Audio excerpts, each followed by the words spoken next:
Hey, and welcome back to Lang Speed and Cycle. Today I'm going to show you how to replace a front CV axle on a 2011 to 2020 Jeep Grand Cherokee.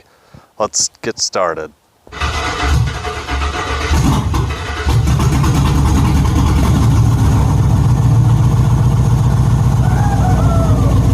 So the first thing you're going to want to do is get some penetrating oil on that axle shaft, and then in order to jack these up, you can see that little diamond and that spot is right there on the pinch weld, or else you can go in on the frame. Always remember to chock your wheels that you're not lifting up. All right, now we got the Jeep safely up off the ground. Jack stands are actually on a piece of plywood so I don't dig into my driveway, but as you can see, the jack stand is safely on that side and safely on the other side. Tires are chocked in the back. I have aftermarket lug nuts, so we'll zip those lug nuts off and get started.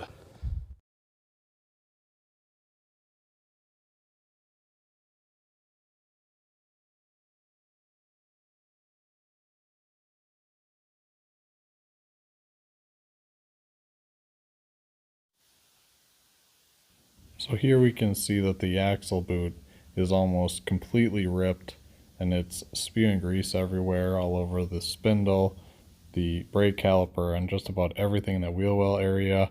Here we're going to remove part of the sway bar end link, the tie rod end, then we get over here and I want to get that axle nut removed. We're going to try and get the whole brake caliper assembly taken off, the brake rotor, and hopefully that upper ball joint nut. So here's pretty much the tools you need for the job, other than a selfie tripod. Is you're gonna need a 32 millimeter axle nut socket, 21 millimeter socket for the tie rod end and ball joint, and then I have an 18 millimeter socket and an 18 millimeter wrench for the sway bar link. This is also a 21 millimeter. I'm going to try and take the caliper with the bracket off all at once. You got a 1/2 inch ratchet, 1/2 inch impact, and a pry bar to pry everything apart. I also need a hammer. So we're going to get that too.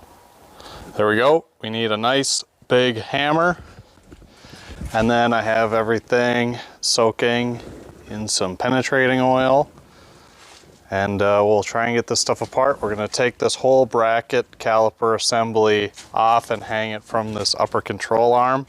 I just like to use a coat hanger. So let's get started.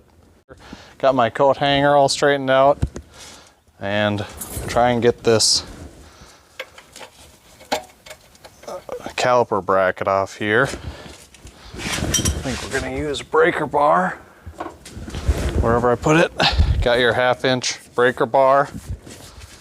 See where we can get this in here. Quick factoid, if you can't get your 6-point socket on in the right spot, you can always just pop it off and turn it 1/4 of a turn, and it'll put your socket in a completely different spot than where it was before, and boom, you can get that dang socket on that bolt or nut you're trying to get off. Get both upper and lower caliper bracket bolts loose. Gotta reposition this again. Or else you could just get a 12-point socket.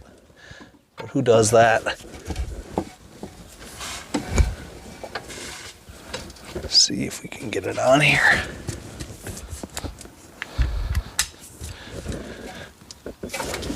There we go.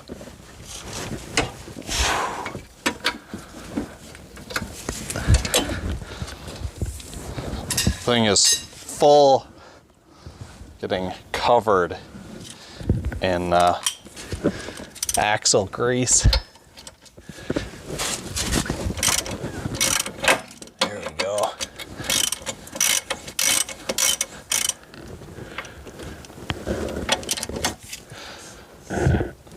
Also, I forgot we should try and get the speed sensor disconnected. Not really sure if mine's gonna come out since I live in Minnesota, but it's definitely gonna be pretty important trying to get this axle out of here, that this doesn't pull out, because that would suck to have to replace that.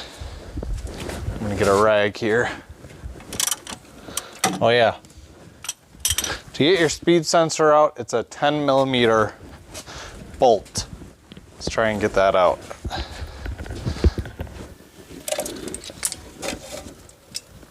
Oh yeah, there is no way that's coming out. No way, Jose. 150,000 miles of Minnesota winter. No way. So what we're gonna have to do is get the wire disconnected from all this.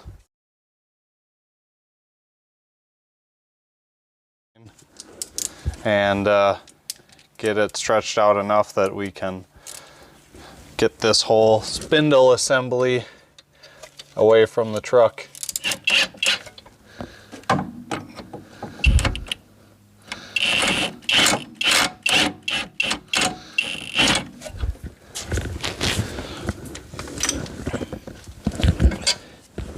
So here are your two main caliper mounting bolts.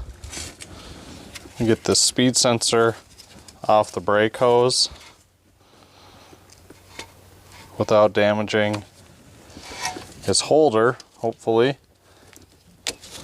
There we go. And then we'll get this ready.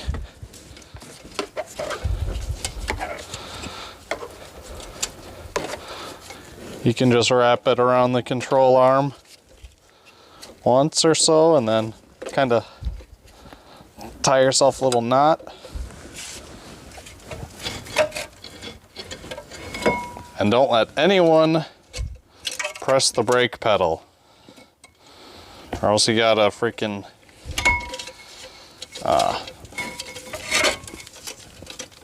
compress the caliper, and that's never fun.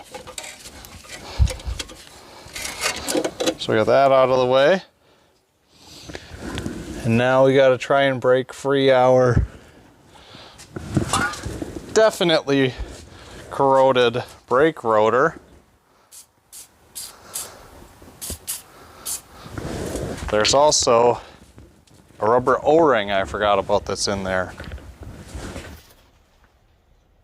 Here we're getting that O-ring off, and we'll start hitting it with the hammer. And always remember, if you're going to hit your brake rotor with any sort of hard object, to hit the hat part of the rotor only, and be very careful not to hit your wheel studs, and never hit the contact pad or contact patch of your brake rotor with any sort of hard object to damage the brake rotor.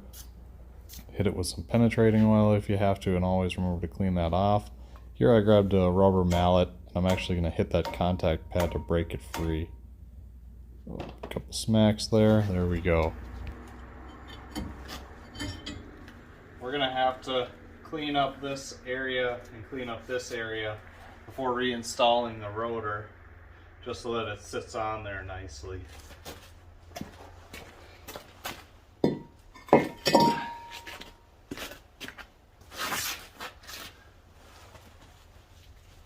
Try and get this off. 50% chance I can take this off. Woo! That was lucky. Then what you're going to want to do is just get this nut started a little bit.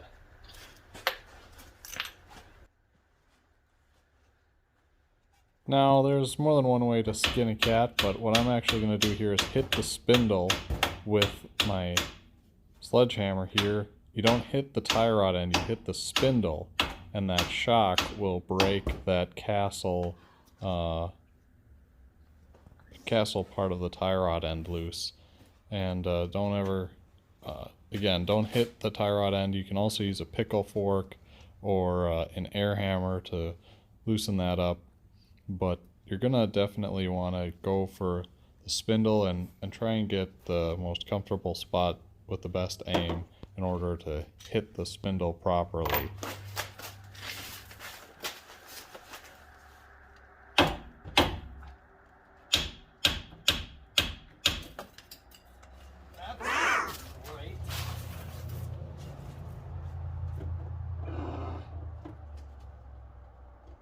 Yeah, so maybe when you wrap up that coat hook around the control arm, maybe you wrap it up 2 or 3 times instead of just once.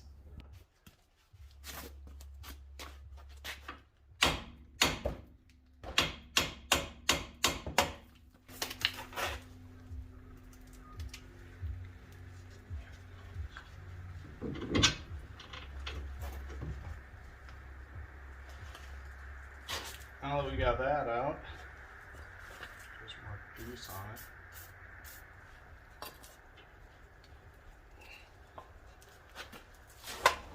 So now that we got the tie rod end out, stretched my brake hose a little bit, which is good because you need that extra stretch for stuff.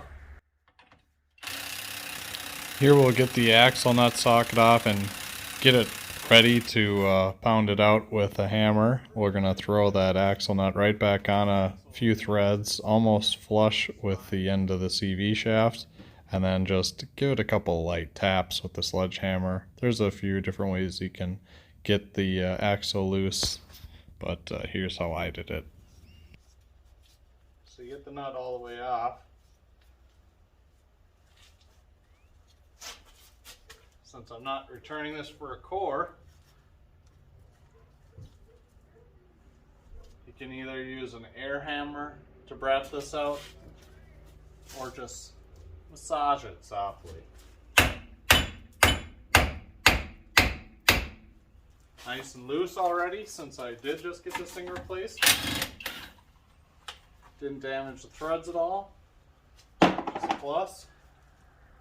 So let's get this sway bar link out and this upper ball joint, hopefully without any further damage.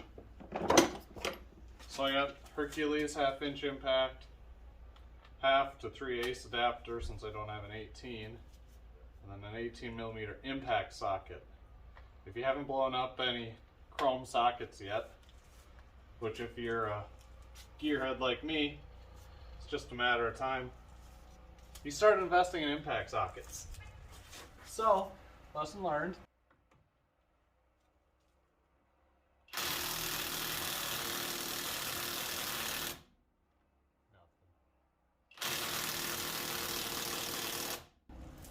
Just as I suspected.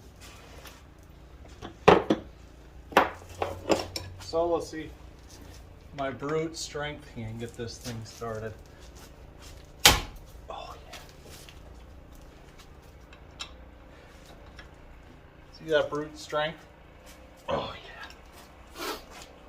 yeah. Let me show you what nut I'm trying to take off here. So at this point, we have the tie rod end out, working on the sway bar link. We have the axle nut off. We have the caliper hanging better now. Now I'm trying to get that lower sway bar link off.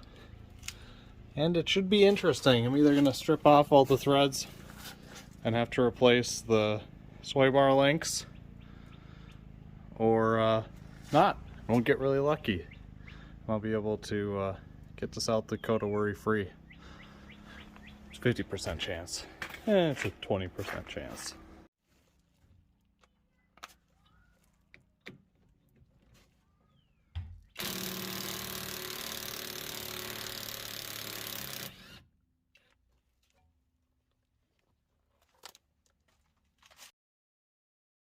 So here I'm using that same technique. I'm putting that sway bar link nut back on and just lightly tapping it with a hammer just to get it loose and out of that lower control arm.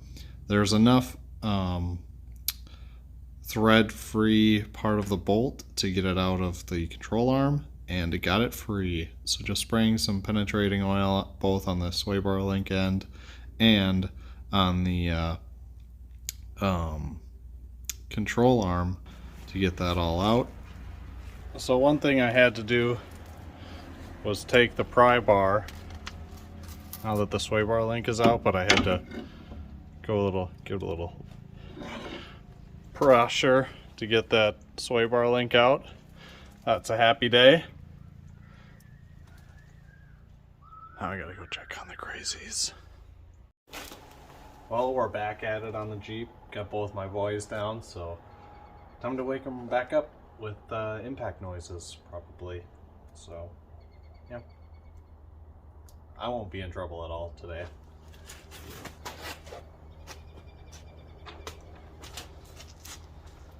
Could close the garage door. Nah. Is this gonna get stuck? Probably. That didn't work.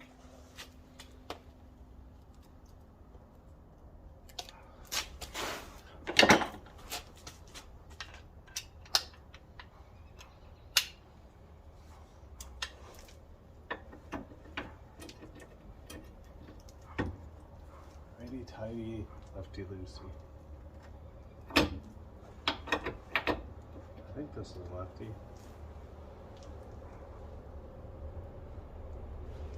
Yeah, sure.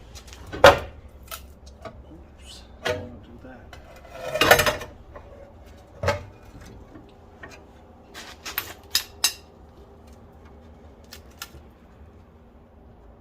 Everything's fine.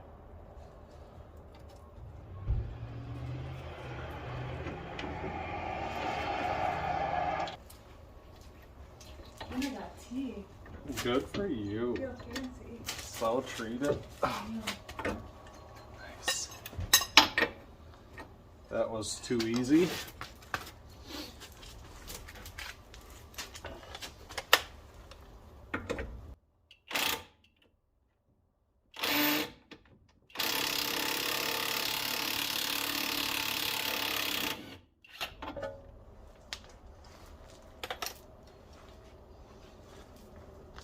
Kind of have to make noise. Sorry. What am I doing? Okay, same thing. Get it started. They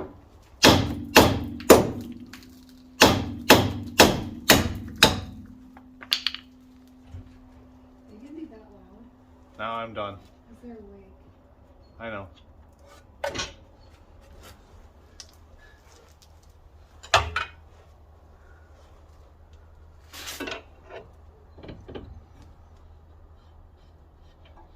If you're not seeing what I'm doing, I went under a coil of the spring and pushed the control arm down.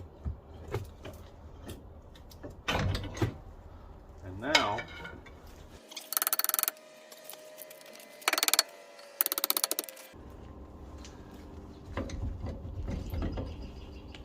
should be able to just wiggle out now. There we go.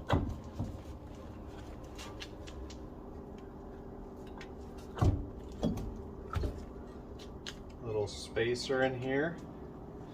Make sure to keep that in case the new axle didn't come with one. And then to get the axle out of the differential, you gotta use a popping or snapping motion. If you just pry that snap ring on the CV shaft, won't actually let loose. You need to use a snapping motion and pop that snap ring out. I'm gonna get a smaller pry bar. We'll be able to see it. So this is 11 inches from here to here, and about 17 inches total.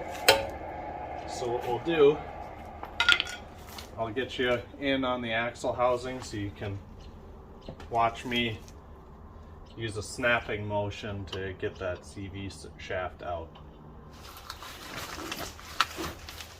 So you get between the actual differential and the CV shaft cup. You should be able to snap. Use the snapping motion to pop it out. There we go.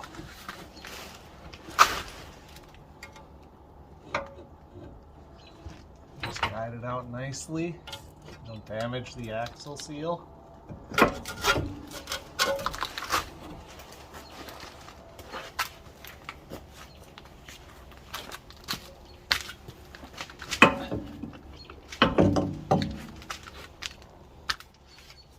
Here's that retaining ring, and you need to snap, make a snapping motion in order to get that out.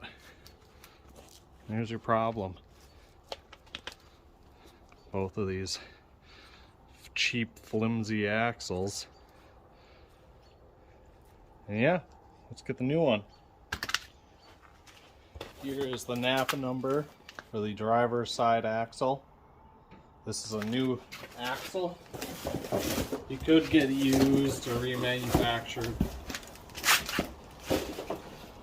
but I went with new. So that's what they had on hand.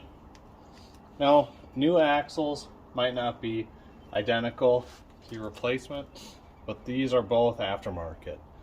I got this repaired at a shop once before already, and this is a NAPA brand new axle. It's not even remanufactured, it's brand new. And you can even see, like, both CV shafts or CV knuckles seem to have a lot of wear.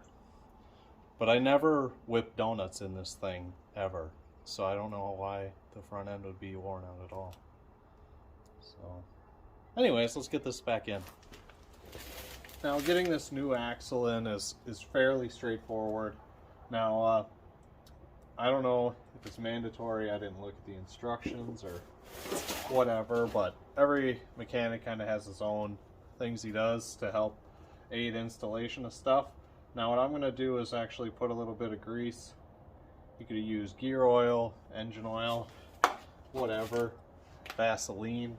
I'm going to put some on that axle seal, and I'm also going to put some on the splines of this, just to kind of help guide it all in and make things nice and smooth. Lube in there.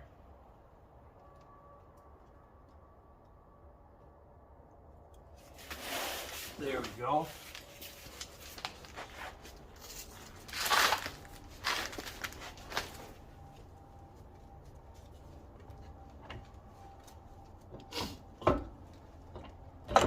There we go. Perfect. Take this nut off. Am I sitting on the washer I need? Great. Comment below if this is useful for anything, because I don't get it. Don't get it at all. There we go. Maybe use a little grease on these splines. Some people use anti-seize, but once you get anti-seize on your hands or on anything, it kind of gets on everything else. And not a fan. Not a fan at all. So, well, we'll get it back together, test drive it, and get the right side done another day.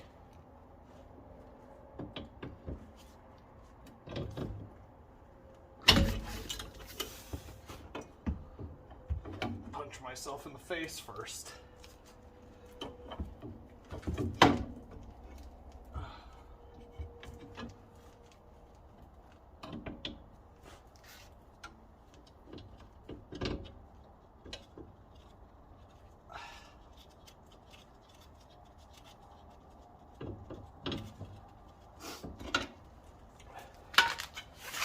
Just remembered I told my wife I was done making noise out here. Oopsie. Well, we'll get everything in that we can without air tools or power tools. So yeah, follow along and hopefully get this thing done and have a happily ever after night. So I can remember where half this stuff goes.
Well, I just got back from test driving the Jeep and everything runs and drives great. I took some really tight turns both forward and reverse to make sure I didn't hear any weird popping or grinding or anything like that. And everything seems to sound great. There are no leaks. I think I'm probably going to tackle the right side sooner or later. The boot is just starting to separate just a little bit. It's not spewing any grease anywhere, so I'll tackle that pretty quick here. But remember, you got to tighten your lug nuts. I think the spec on this is 110 or 130 foot-pounds. Tighten your lug nuts pre-test drive and post-test drive, and then recheck your lug nuts after that.